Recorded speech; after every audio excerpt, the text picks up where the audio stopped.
टुनी चिड़िया अभी बहुत छोटी थी और उसके माता पिता गुजर गए थे।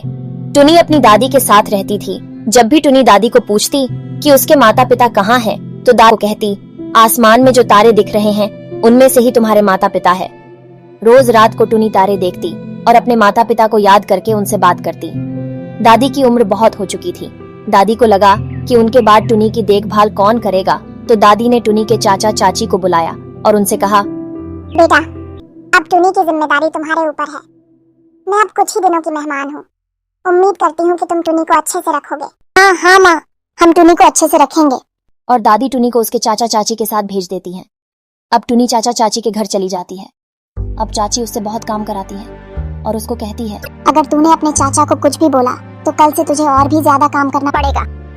अब टुनी बहुत दुखी हो जाती है और अपने माता पिता को बहुत याद करती है। टुनी बहुत रोती है, लेकिन चाची को टुनी पर बिल्कुल भी दया नहीं आती।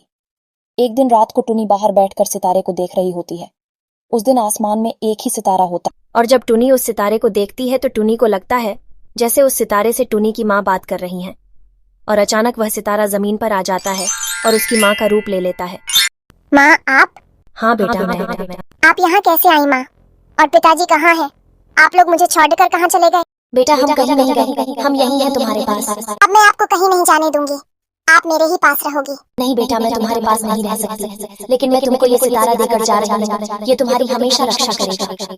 इतना बोलकर टुनी की माँ वापस आसमान में सितारा बन जाती है। टुनी बहुत रोती है और रोते रोते बाहर ही सो जाती है। जब सुबह उसकी नींद खुलती है तो उसके हाथ में सितारा होता है। वह जल्दी से जाकर वह सितारा छुपा कर रख देती है।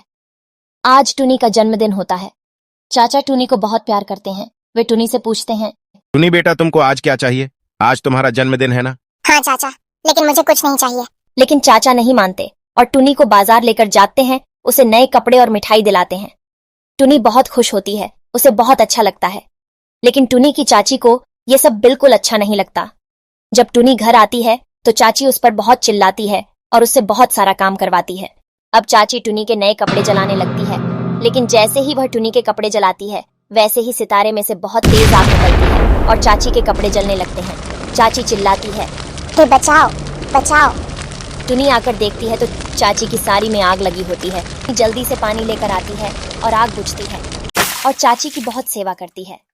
ये सब देखकर चाची को अपनी गलती का एहसास होता है। वह टुनी को कहती है, मुझे माफ कर दो, मैंने तुमको बहुत परेशान किया है। और टुनी को अपने गले लगा लेती है। टुनी को समझ आता है कि यह सब सितारे ने किया है।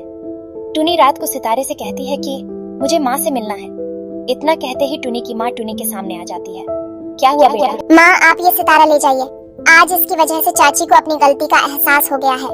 टुनी की बात सुनकर माँ खुश होती है और उस सितारे को अपने पास रख लेती है और टुनी को बहुत सारा प्यार करती है और वहाँ से चली जाती है। अब घर में सब बहुत अच्छे से रहने लगते हैं। मोरल, ऐसा टुनी की चाची करती है, ऐसा किसी के साथ नहीं करना चाहिए, क्योंकि बुरे कर्मों का फल बुरा ही होता है, जैसा चाची के साथ हुआ।